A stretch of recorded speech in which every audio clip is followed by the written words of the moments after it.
Hey everybody, welcome back. David Eon and the lovely Miss Lady Pop Hunter here with another comics pickup. Taking a look at some of what we have acquired fairly recently as far as comic books, primarily like bronze and copper, and you've got some older stuff. Yeah. Actually, in your pile. And you've got the lion's share again. You got a big pile, but I've got a handful of slabs. Got a handful of slabs. And I know people pick on me because some of these are PGX. And I'll remind you, because I talked about this before, and this is Thor 391 in a 9/8. It's just a really good cover. And it's the first appearance of Eric Masterson. So it is also a key. And people, they don't have much love for PGX, but bottom line, and I've brought this up before, I know somebody, I don't know if they still do because I haven't talked to them in a while, but they routinely break PGX slabs and send the books in to CGC and get the same grade back. So whatever the problem was with PGX, it's not there anymore. And I've done it a couple of times myself where I've cracked a slab and basically gotten the same grade when it was a high grade without having to work on it. So 9/8, first appearance of Eric Masterson. And there's a mongoose appearance. See the mongoose? And I'm not above picking up a PGX slab, obviously, if the price is right. And these were incredibly cheap. But I mean, a book is a book. Yeah. You got the book no matter who graded it. Yeah. So. Yeah, but people, some people are real sticklers about that. They have a problem, and it's like, is that really a justified problem? This is Wonder Woman number 88 from the 80s series. I mean, I know people say that PGX doesn't command as much money, but if you got a book that's a grail and somebody got it in a 9/8 PGX, I would go after it because then it might be cheaper than that same 9/8 or even a 7.5 in CGC. I got these so cheap from a dealer because he wanted to get rid of them because they were PGX. Yeah, I mean, I didn't even pay as much as it would have cost to grade these. I don't normally talk about price, but I'm talking like around $10-15 a piece for books that, if I were to crack these and put them in a PGX or CGC holder, they would go for a ridiculous amount of money, a couple of them. Now, that's a classic bondage cover, as you can see. Very popular George Perez cover.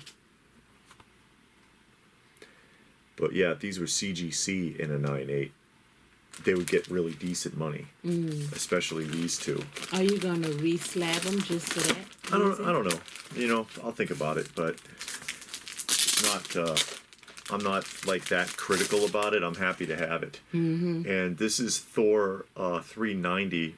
It's not really a key. Tom DeFalco and Ron Perez art and cover, but it looks like the West Coast. Is it the West Coast Avengers? It says Mighty Thor Avengers Assemble. I don't know which Avengers those are because I'm not sure about the time period. I know I keep looking. This is also from the 80s.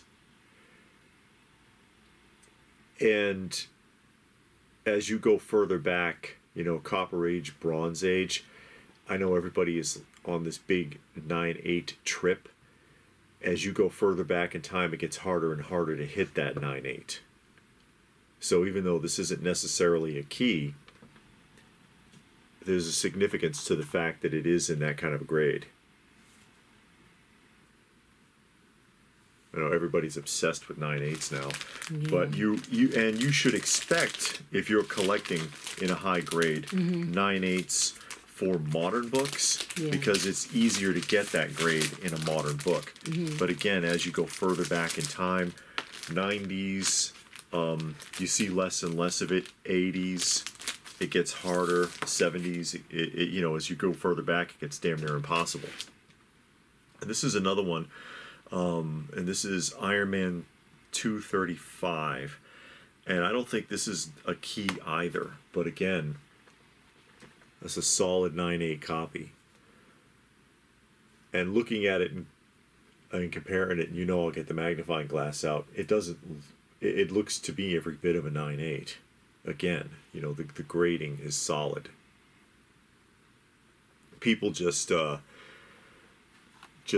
like PGX. I don't know what to say. They hold CGC to this very high standard, and then complain about them constantly. Yeah, because it seems like you get more complaints with CGC than anything. It's like the majority of the videos we watch, people send their books. They complain about how they don't grade properly. They don't give fair grades. They don't think they have standards. Yeah, they pressed my book and messed it up. Yeah, the book is not centered. Is this? Is that? But then you send it there and you refuse to give another company a try. You got 3 other companies out there doing the same thing. Yeah. But you won't even give them a chance.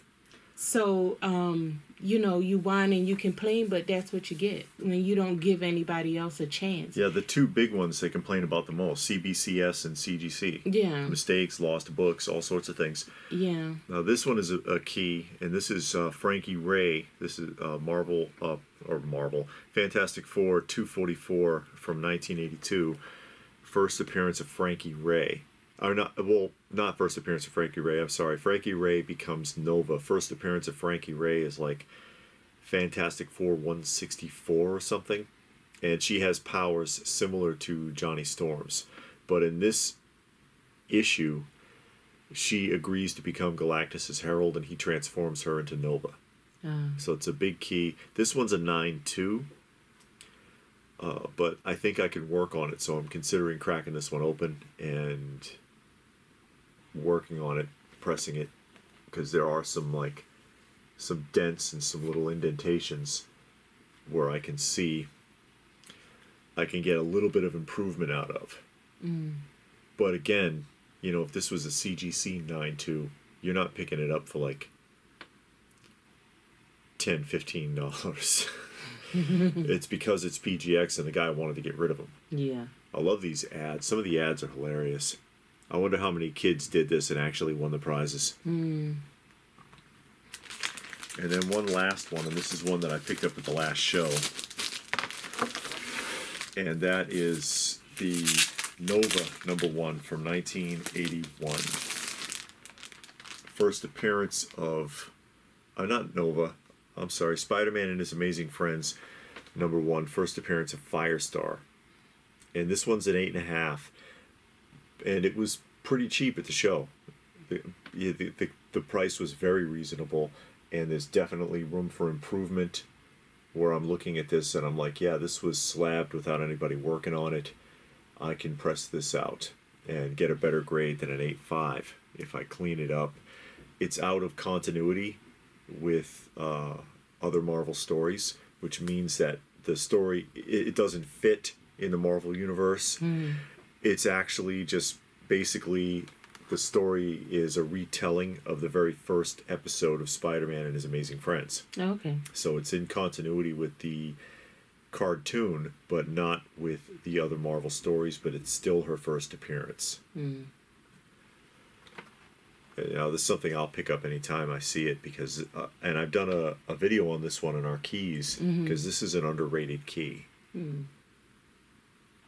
that you could still find for a fairly decent price. And now we get into the meat, because LPH has a ton of books. And I've probably shown some of these before. I didn't separate them properly. Well, the thing is, when we went to the show last time, we showed them very briefly. Yeah. But, there's a few there that definitely deserve some discussion. So this is one of the first ones that I bought. Dynamite. And this is... Johnny Dynamite. #3. And Johnny Dynamite is in, 3 books. And, named Johnny Dynamite. And, he's a detective, but what I'm doing is collecting drug and alcohol covers. So I'll buy a book as long as it has drug and alcohol on the cover, even if I don't like a book. And I give the example, Spider-Man. I'm not a fan of Spider-Man. I won't buy a Spider-Man book. If I got one in a lot, I'll give it to David. But Spider-Man does have a book where it's a drug cover book. It's like 94 or something. Yeah, 94, 93, something like that. Yeah. I would get that book just because it's a drug cover. I like that. I will buy books based on a certain topic, and that's one of them. And I just want to point something out here real quick. If I can go ahead and open this. Okay. We're always going on about dialogue. You know, in the old the vintage book, an older book, and this is pre-code, right? Yeah, that's a pre-code book. And when you compare this, you all know what a modern book looks like, but you open this up anywhere in here. Yeah, it's like a novel. You see how much writing there is in these older books. Even if I were to grab like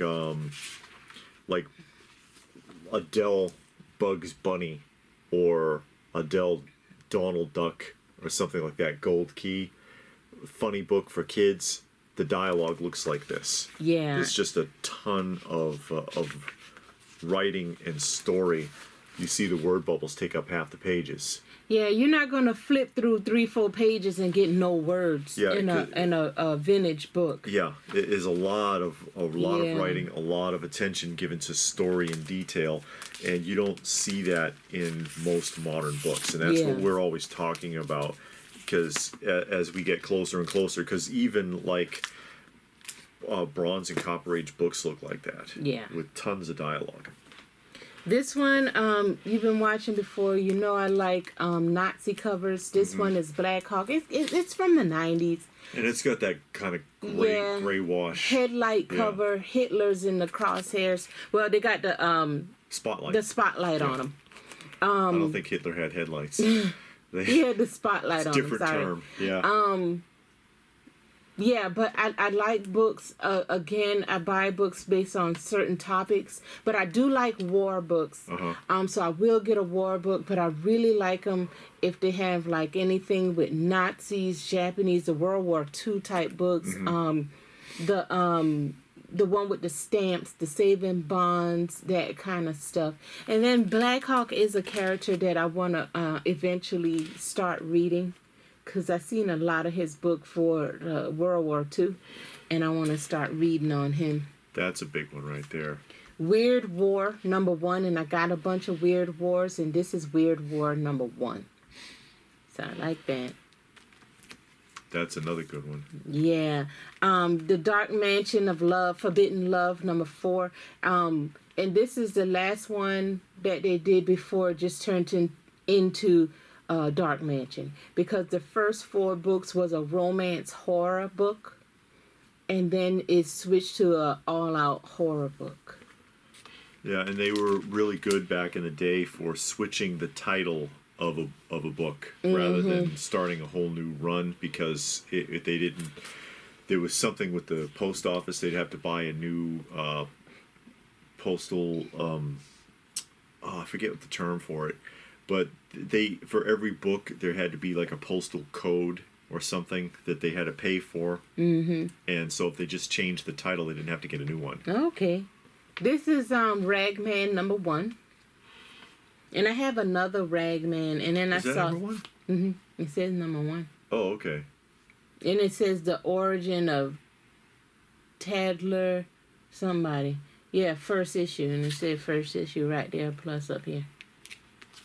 The Witching Hour, I collect the Witching Hour, plus I love covers with the skeleton doing something. This one, he's driving a car, the woman's hitchhiking. I have another one where he's the bus driver. Well, I have 2 where he's the bus driver. And I just love the skeleton covers, especially when they're like doing something like this right here. I just think it's hilarious. And I'm also, again, collecting the Witching Hour. Another Witching Hour. House of Secrets. Love House of Secrets. You know, I collect horror. So, you know, anything horror I pretty much pick up. Werewolf by Night, I'm slowly putting that together and getting that full run. It's 43 books. Will I get all of them? Probably not, because when you get to that Moon Knight piece right there, you know, that's kind of out of reach. But, you know, you get as much as you can. You do what you can. This one is Christian book. I do collect the Christian books, and it had several. This is one. I think this one is from Spire. The Adventures with the Brothers. I don't know what this one is about, so I can't give you a little thing, but I do collect the Christian books and read those. I think they're fun. This one I had been wanting. Yeah, this one take a little explanation because it's not what it looks like. It's a tough one to find. A lot of people are really into this book. This is Hansi. Hansi was a real person. This book starts out in 1938 when she was a little girl. I can't remember exactly where. They say in the story. I can't remember now. But she enters like a contest to join Hitler's youth group. So she wrote an essay. She was selected, her and a bunch of kids from her village, and they went to the Hitler youth camp or youth school, and she went there, and she thought, hey, this is going to be great. I'll get a good formal education. Hitler and the Nazis are coming up. They didn't know exactly what the Nazis were all about at that time. So she get to the school, and you can now, and I know this book doesn't really tell the whole story. It kind of gloss. Yeah. But her mom and dad, very religious people, but when she got to the school, they kind of washed that away. The war started, and they're doing things for the war efforts, sending supplies and stuff to the troops, and the troops are asking for Bibles. She want to know why they want Bibles, and then they went on this whole thing about how they don't need Bibles and all of this, and then they talk about the Jews, and she's wondering, why are we doing all this? They are overrun by the Russians, so now they're pushing some ideals about Russians. They push some ideals about the Americans. Finally, the Russians came and captured all of them and put them in this camp, and the Russian men are raping the women. They don't rape her because she's too skinny. And it says it in the book, she's too skinny. They don't like her. Her and a couple of other women, they ran away. They get to this place, I can't remember the name, it's this field, and they have to cross it, and once they cross this field, they're in safety. So they get across this field, they run into the American camp, and the Americans saved them, but now she's fearful of the Americans because of all of the things that she heard about Americans. But they protect her, told her, hey, everything's all right. You can have a room to yourself. Tomorrow we'll get you into better safety. So then her mindset starts to change, and she's like, well, if they lied about this and they lied about that, what else did they lie about? Eventually she gets to America. And then, she's looking around, and she's like, these people are just awful. They don't have any loyalty. They have all of this stuff, and they don't appreciate nothing, because she saw all of the material things, the food, the clothes, the houses, and, trash and people laying on the streets. And so like today. Yeah. They're not appreciative. Yeah. Then, she's a school teacher, and at the school they have to say the Pledge of Allegiance. She's afraid of that because during the Hitler... it feels like indoctrination. Yeah, and she says that, and she's like, I don't want to say the Pledge of Allegiance because now you're pledging allegiance. I did that before to Hitler, and I was all wrong. But eventually her ideals changed. She started she started taking in kids in her house and start ministering to them. She started going to a youth prison, and she's talking to the kids, and she's telling them about her time with the Hitler Nazi party and how that went and how you can be different, and she falls in love with America and all of that. It's a pretty good story. And it kind of this is based off a novel also. Yeah. So it's like a very, very, very chopped down version of a bigger story. And I'm sure if you read the novel, you're going to get way more out of it, because this is like the child glossed over version. Yeah. But you can tell a whole lot more was going on than what that book is talking about. But it was still interesting. Because of the cover and the suggestion of the title. Yeah. A lot of people don't understand. They look at this and they're like, what the heck? And I mean, because at the show, it was even behind another book like that on the wall. But I saw it because I knew it. I knew it. And I saw it. And I was like, give me that book. And the guy, he's like, hey, okay. Because it can command a good price. It does. And like I said, you read the story and you get what's going on. And if you read it as an adult, you know it's more to the story than what's here. Yeah. Because it's for kids. They didn't go too deep, but you know it's more going on. And like I said, it is a true story. And I have seen on the internet, eBay and stuff, the actual novel for it. So if you read the novel, of course you'll probably get way, way more out of it. Now I have the Spectre, the showcase, and I have the other one, number 60, coming. I like that one, where he's punching the devil in the stomach. Yeah, so the DC Showcase Presents usually have a series of 3, and number 60 is the first one of the Spectre. And I actually just got that one, and it ain't here yet, but I'm going to get that. I like the Spectre. I like the DC Showcases. And I got a couple of them. I might get a few more. I don't know. This one I actually like. Another type of cover that I'm getting. This one is a crucifix cover. Plus I like the Green Lantern. And this one right here is a homage of this one. Yeah. But it's signed by Neil Adams. Let me see if you can see the signature. It's in the corner. It's on his chest. Oh, yeah. Right here. And then it has all of the paperwork on the back. All the to-do on the back. Yeah. But this is Green Lantern number 89. 89. It's 89. Yeah, this one right here is number 7 because they redid it. But this is 89. So I like that. And I got this super cheap on bids. Nobody bid on this thing. I ain't paid nothing for that book. And you got 2. I did. Hey. And a lot of times you go on eBay and you look for a book, and I'll watch it, especially if it's like $1 and stuff like that. That's how I get the majority of my books, on eBay, and it's on bids for like $1, and nobody's bidding, nobody's watching, and I'm like, wow, this is something I really want. I guess nobody else does. And these are the books I think I already showed, but I'm not sure. Voodoo Vengeance. Yeah.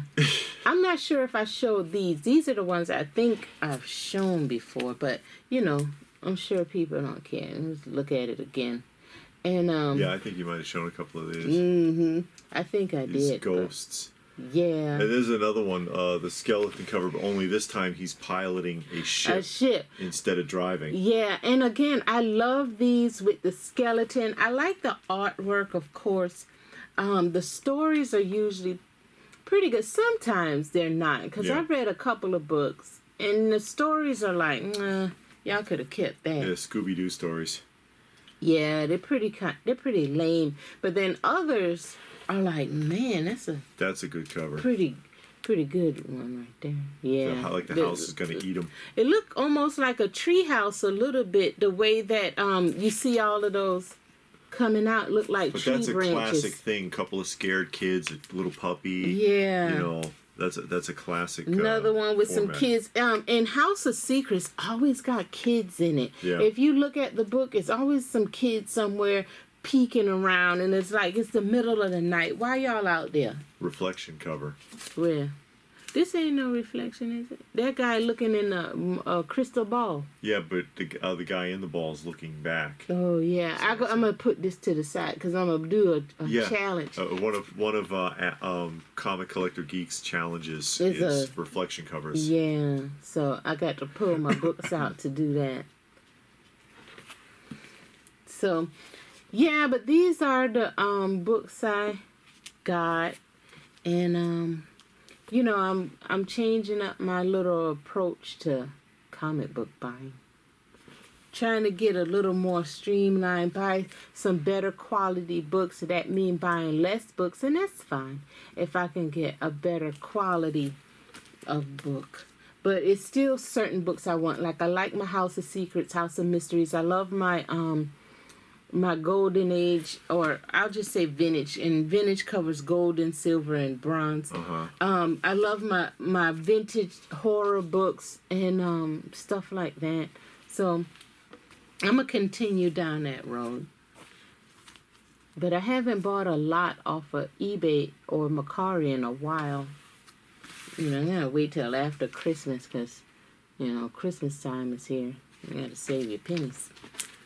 But yeah, that is all. So I hope you like the books I picked up. Any favorites? Yeah. Out of that pile? I love this Dynamite and this Hancy. And the Hancy remind me, I don't know if y'all ever heard it, but it's a group out of it's a ministry out of Chicago called God, I can't think of it. Is it Lighthouse? Or... No, they're in an old lighthouse. Yeah. In Chicago, and they have a homeless ministry, but they have a radio drama, and they tell true stories of Christians, people, how they came to Christ, well, they and tell all of the this stories right there. are particularly of people that they have helped through that mission. Yeah, so through it's the like, mission. Here's the story of so and so who came to our mission, and it's like somebody who like true down on your luck homeless people, as opposed to other types of homeless people, without getting into all that, because we've worked with them ourselves, so we know a little bit about it. But people that have just been completely crushed and came to the shelter, and they worked with them and got them back on their feet. Yeah, but they do a dramatization of their life, and this book, when you read it, sounds like that. And they're on YouTube, and we listen to them. Because you listen to it, and it's funny, but it tells the story of these people's life. Some of them are famous. Some of them are just regular people who are down on their luck. They were on drugs or used to steal. Somehow or another, they're down on their luck, and they came out of it. But it sounds like that, and I cannot think of the name. But if I remember... I'll have David write it in the description. Yeah. But they got a YouTube channel where all of their stories are on there. You can listen to it because it's a radio drama. And I used to listen to it as a kid. Me and my dad liked to listen to it. And when I was in Chicago working, I used to listen to it all the time. And now it's on YouTube, so I can still listen to it. But yeah, that's what we got. Okay. What about you? Any favorites? Well, I mean, I always love the Spider-Man and His Amazing Friends. It's kind of like Spidey comics from the Electric Company. Whenever you see one, you should probably grab it. And this is a one-shot. There's only one. They did not continue the series. They discontinued it after the first one, unfortunately. I love the George Perez cover on this one. So if I was to pick out a couple of favorites there, it'd probably be those. Although this is kind of neat though with Mongoose, because he just looks... It's like not quite Sabretooth. He's not quite Sabretooth. Kind of, but not exactly. Anyways, guys, thoughts? What do you think? Did anything there stand out to you? Let us know what your thoughts are in the comment section down below. Please do give the video a thumbs up if you got something out of it. We hope you did. Yeah. Share it if you can. Check out some of the other content if you're new. And if that's it, then what more can we say but thanks for watching. And we will see you again soon.